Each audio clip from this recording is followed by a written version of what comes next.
This conference will now be recorded. Good evening, everyone. Welcome to Raj Technologies. Myself, Raj.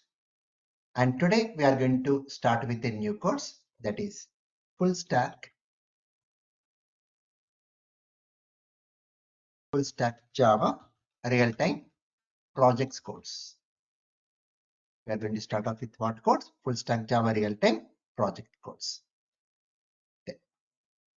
And coming to my name is Raj. You can call me Raj. And coming to experience, I'm having totally 15 plus years of real-time experience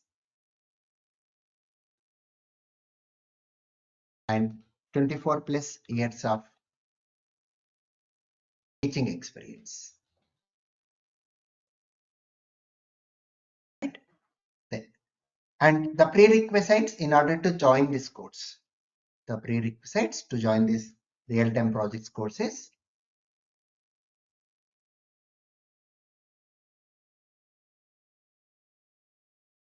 The first thing what you require is you should be good enough with core Java, like object-oriented concepts, exception handling, about string class, object class.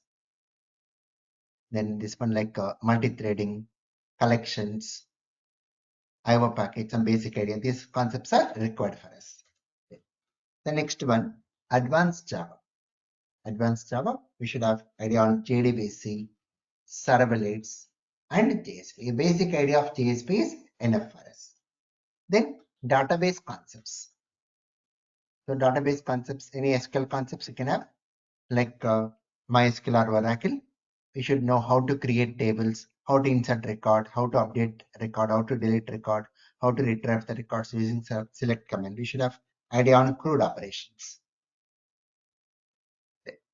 The next one, web technologies.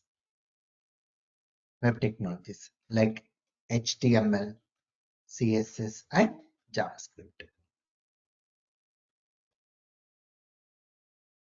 And then Spring Framework basics. Spring Framework basics. Even if you're not having idea on Spring Framework, not even basic also, I'll try to cover in our course. And have divided these codes in the form of modules. Like the course content is, I've divided the course in the form of modules. Initially, we go with module 1. So what we are going to discuss in this module 1 is like introduction to real-time projects. Like the main thing what we are going to discuss in this module in module 1 is like what are the different types of software projects we are having, what are the different types of software companies we are having, what are the different types of software jobs we are having, the types of teams during the project development. So those all things we are going to discuss in this module. And coming to the next important one, module 2. In this module 2, we'll be discussing about Spring Boot and microservices. Spring Boot and microservices. Here we'll be understanding about introduction to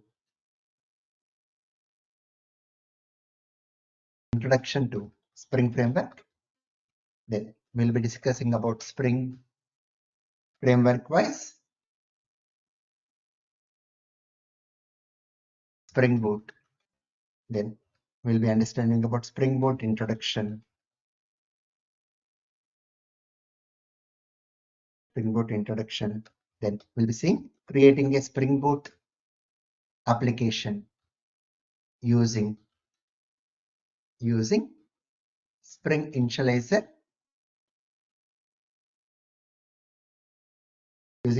Initializer, and in STS, Spring Tool Suite. We develop a Spring Boot application in Spring Tool Suite. Then understanding Spring Boot standards. Understanding what Spring Boot standards. Then we'll be understanding about Spring Data JPA module. Then we'll be moving to the next important one, Spring Web MVC module. It's mainly to develop web applications. MVC stands for what? Model View and Controller. Then we discuss about Spring REST module. What is the use of REST module? Use it to create REST APIs. use it to create REST APIs. It's mainly for distribution purpose. So one application can communicate to another application using REST APIs. Then we'll be moving to the next one, Spring Security Module. Spring Security Module. Then we move to the next one here, that is Introduction to Microservices. Introduction to what? Microservices. Then we'll be understanding the difference between monolithic versus microservices. Monolithic versus microservices. So what is this monolithic is like? So when you are creating a project, what we do in the case of monolithic, we create only one project, we deploy the project in one server and we connect only to one database. Whereas in the case of microservices, it's divide and work. For example, if you consider a shopping application, a e-commerce application where we manage cart management as one component, catalog management, then user management, product management, like that. So everything we create like a microservice, we deploy into a different server and we connect to different databases.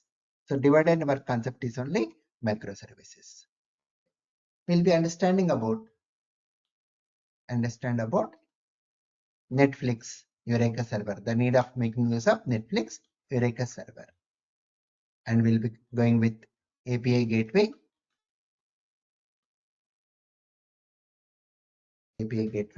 Then we'll be understanding developing a microservice application. Using Netflix Eureka server. So this completes our module 2. Very, very important module for us. And the next important module is module 3. That is Angular framework. So the main need of going with Angular is like to go with the front-end web application. So in order to display the content onto the browser, we make use of this Angular framework here. And in this Angular framework, we'll be understanding about Angular introduction. Then we'll be going with the TypeScript. What are the code we write in Angular that we do by using TypeScript? TypeScript is superscript of JavaScript. The code what we write in Angular is TypeScript. So even we'll be learning about TypeScript in this course. Then we'll be understanding about Angular components, Angular pipes, Angular directives, Angular services. So this is mainly to manage the business logic. Angular services is mainly to manage the business logic. So in this Angular services, we create the methods mainly to invoke the REST APIs. Then we go with Angular forms. The need of going with forms is to accept the user input and submit that form data to the Angular component. And we'll be learning how to create this Angular forms using template driven forms, and even we go with reactive forms.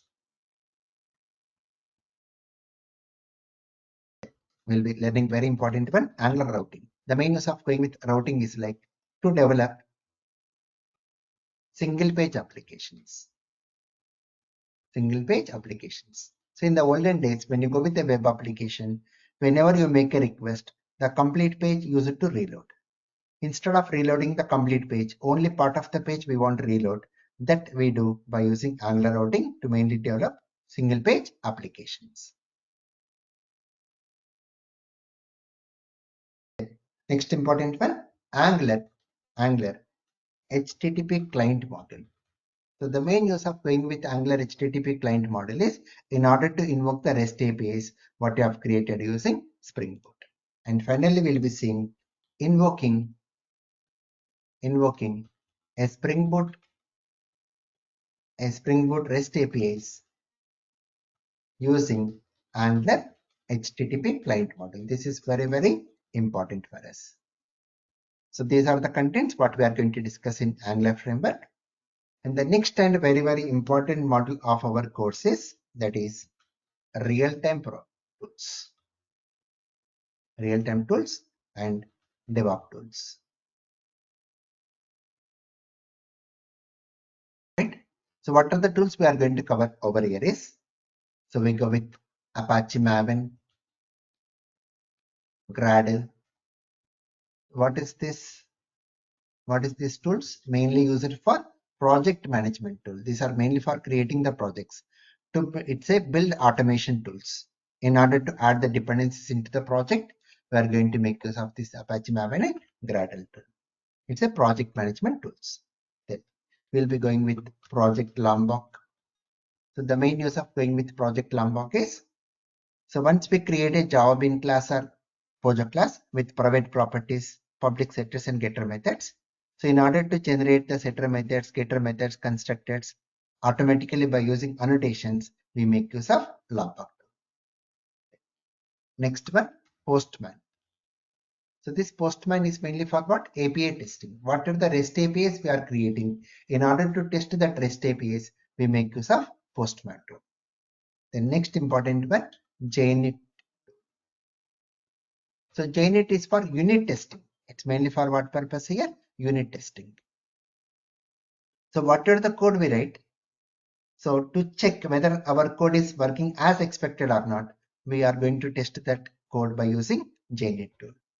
Then one more important one, we are going to use Mockito. Mockito.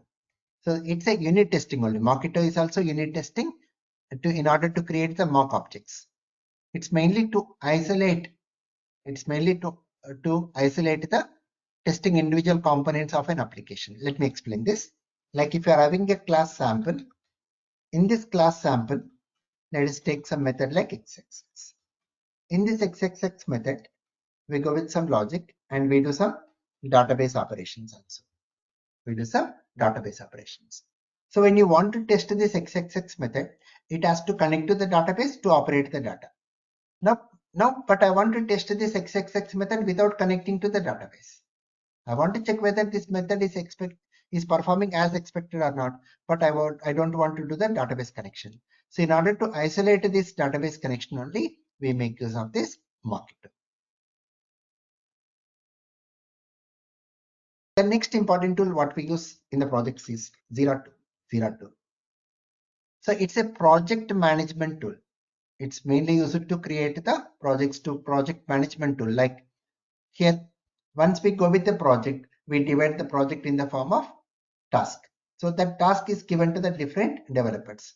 So that distribution process, like in order to assign the task to the developers, we are going to make use of this Jira tool. It's a software project management tool. Then next one, we go with the GitHub and Bitbucket. The use of this GitHub is like it is used to store our code in cloud repository. So when developers are working, our code should be placed in a common location. So in our project, let us suppose we are having developer 1, developer 2, developer 3. Whatever the code we are writing, that should be placed in a common place. That in order to create that repositories, cloud repositories, to manage the files, to create the files, to store, to change, to merge, and collaborate the code during the project development, we make use of this GitHub and Bitbucket. We're having one more, Log4j and SLF4j. It's for log messages. In order to generate the log messages, we are going to make use of this Log4j. These are logging tools we call. For example, when you are working in the project, so once the project is deployed, when the client is using the application, the client may face some issues. So we want to know what issues the client is facing when the application is running. So we provide the log messages. So based on that messages, we can rectify the errors. We are having one more tool called as ELK. So ELK means Elastic Search Logstash and Kibana. So this is mainly for to monitor the log messages.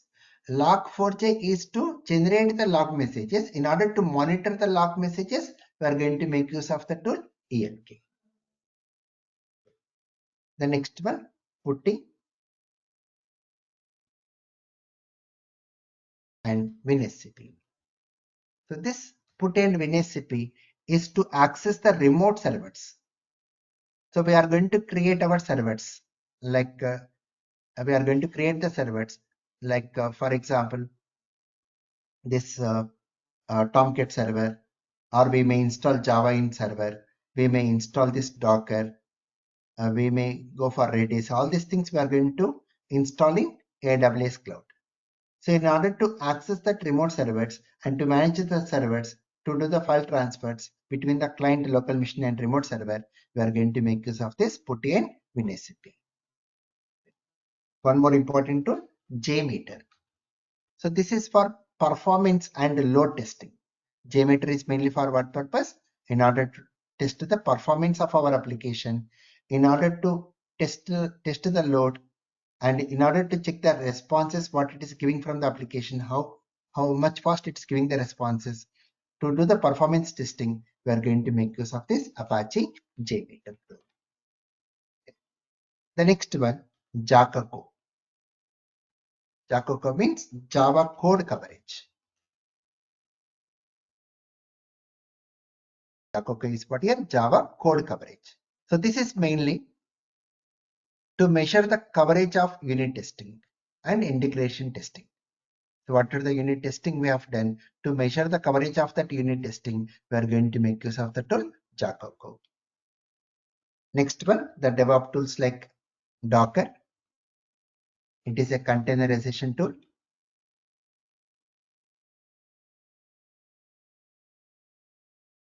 What is the main use of going with Docker is like to ensure consistency across different environments.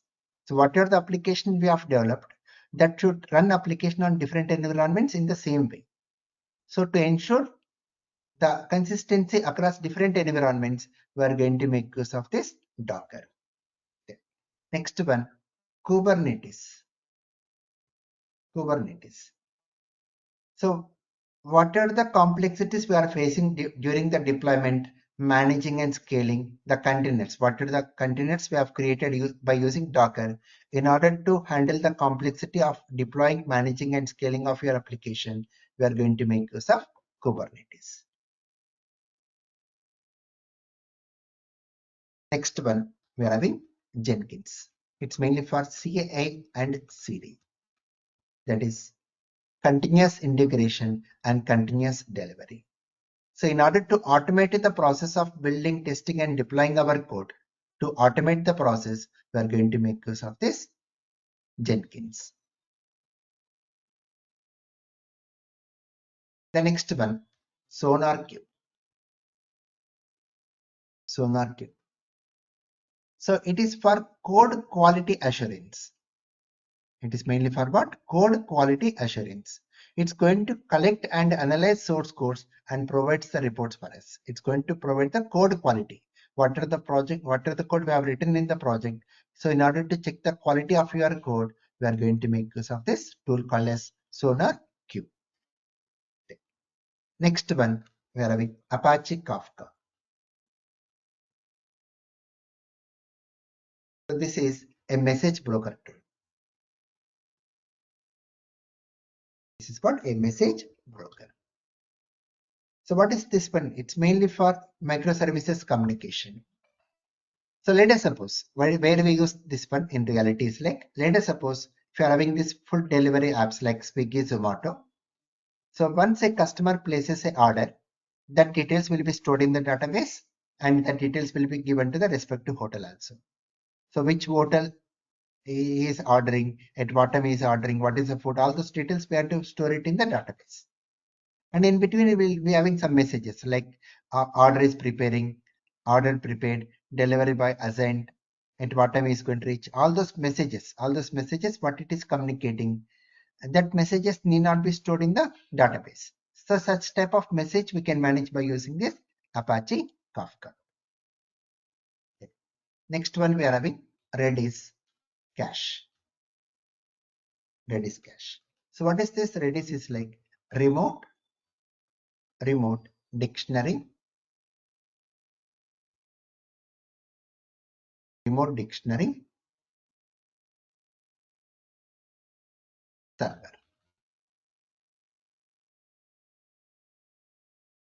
Remote dictionary server. So it is mainly to increase the performance of our application. So when you are having an application, we'll be having some static data. It's mainly used to access the static data, like the state names, country names, like that. So in order to access the static data, so we are going to increase to manage the static data, and in order to reduce the database calls, we are going to make use of this Redis cache, mainly to increase the performance of our application. The next one, Swagger. Swagger. So the main use of going with Swagger is like it is for designing, building, and documenting the RESTful APIs. What are the RESTful APIs we are creating? So to go with the documentation of your REST APIs, to design your REST APIs, we are going to make use of Swagger tool. Next one, Nexus. It is even called as Artifactory server. Artifactory server. It is mainly to go with the Artifactory repository manager. It mainly allows to store, distribute, and retrieve build artifacts whenever it is required. Wherever it is required, to go with this Artifactory repository manager, we are going to make use of Nexus tool. So these are the tools what we will be covering during our course. These are very, very important. And nothing like that, I'll be covering all the tools at one go. So initially we'll be going with some tools like Maven tool, Project Lambda tool, Postman tool, JNet tool, Jira tool, like that, GitHub like this. And some of the tools we'll be discussing before we enter into the projects, and some tools we'll be discussing once we have completed the project. Then the next important one, Module 5. Here we are going to discuss Linux and AWS Cloud. Linux and AWS Cloud. So the need of going with cloud computing is like it is for taking IT infrastructure for rent. IT infrastructure for rent. So when you are going with the projects, we require so many servers. So for Docker, we require a server. For SonarQube, we require a server. For Redis cache, we require a server. Right? So in order to manage the servers, so we are going to create all the servers in our AWS Cloud. So in order to operate that, in order to operate your cloud, we require basic idea on Linux. So we are going to learn what is the need of going with AWS Cloud, how to create account in AWS Cloud, how to install Linux in EC2 in AWS. We'll be learning the Linux commands. We'll be installing Maven in Linux. We'll be installing Java in Linux. Okay, so we are going to learn about S3 buckets like simple storage service. We'll be understanding about load balancing. We'll be going with RDS like relational database service. So all those things we'll be learning in this module, Linux and AWS Cloud. This is very, very important nowadays when you are going as a full stack developer.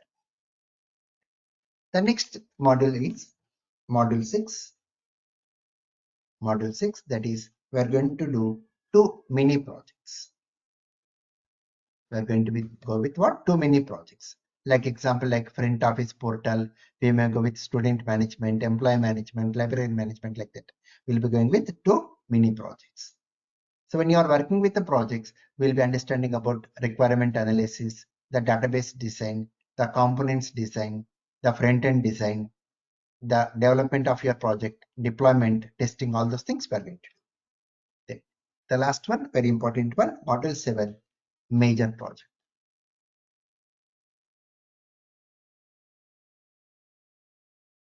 Major project, right? So these are the modules what we'll be covering, and the advantage of joining this course is complete real-time exposure. So how we work in reality, that I'm going to show you in this course, right? So how to divide the work using Jira tool, how to divide the task between the developers using Jira tool, how to store our projects in GitHub, how to create the projects using Maven Gradle, how to make use of Postman for unit test, for API testing, and we'll be learning about JUnit Mockito. So how to deploy our application using Docker. So these are all things, all the tools are very, very important, and nothing rule that in a project we are going to use all these tools. So we may be using some of the tools in our project, but understanding all the tools are very, very important as a full stack developer. And coming to this course name is full stack Java real-time projects, and let me go with the number as 1 in 2025 year, right? And the duration of this course is, it takes 3 months approx.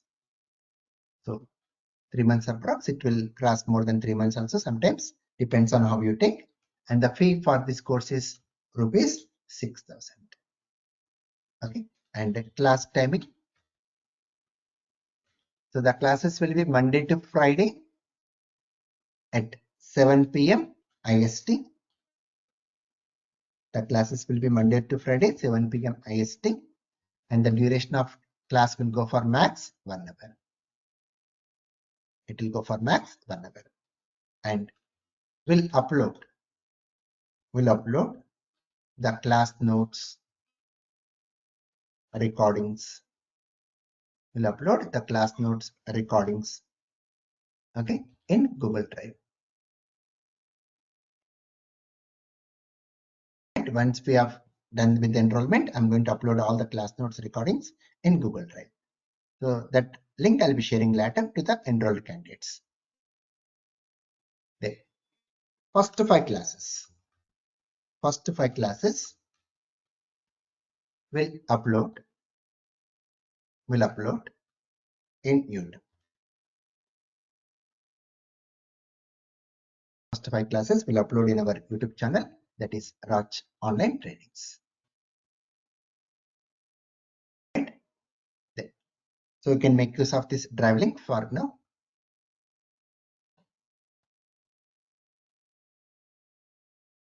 You can make use of this YouTube link, the playlist link for your first 5 classes. So full stack Java real-time projects playlist. I'll be sharing this link in our chat window of GoToMeeting. You can copy from there. So this is the playlist for these first 5 classes, which I'm going to upload in YouTube. And drive link for the notes for the first 5 demo classes. This is the link you can use for notes, and I'll be providing what are the notes I'm typing. These notes I'll be providing this drive link. Okay, even I'm going to share this in the chat window of GoToMeeting. So in order to continue the classes from next week, request to process the payment of rupees 6,000 for this course, full stack Java real-time projects online course, using the following payment modes. And you need to do the enrollment for this course max by next Sunday, that is 13th July. And so what are the payment processes like? You can go with the UPI payments like GPay or PhonePe, and this is the number 9949550291. So it is going to show the name like Raj Trainings or Raj Technologies, or you can even do the bank transfer to our account. Then, once the payment is done, please share the payment screenshot to the below WhatsApp number, or you can even do the email. So this is my WhatsApp number 93904-73579, and the mail ID rajtechonlinetrainings@gmail.com. So to this anyone, to this or to the email ID, please share the screenshot.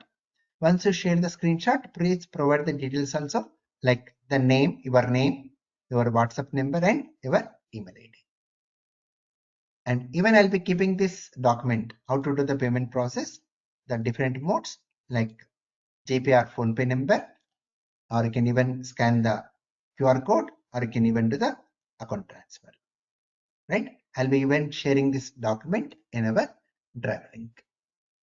So in the drive link, you can even find the document, how to do the payment process. Right? So anyone having any questions?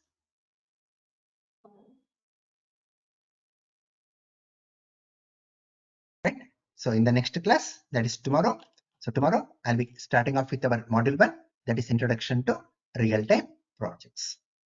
Right? Then next class, I'll be going with the next one, like not tomorrow. tomorrow I'll be explaining about this real-time tools. I'll be explaining more about this real-time tools in a proper way. So the introduction part of all these tools where we use. Then day 3, I'll be going with this introduction to real-time projects. Then day 4, I'll be taking you to one of the tool, Apache Maven tool and Gradle. And day 5, I'll be discussing about GitHub and Bitbucket. So these are the things what I'm going to discuss in this first 5 classes. And from next week, I'm going to start off with module 2, that is Spring Boot and Microservices. Right? So that's about for today. Right?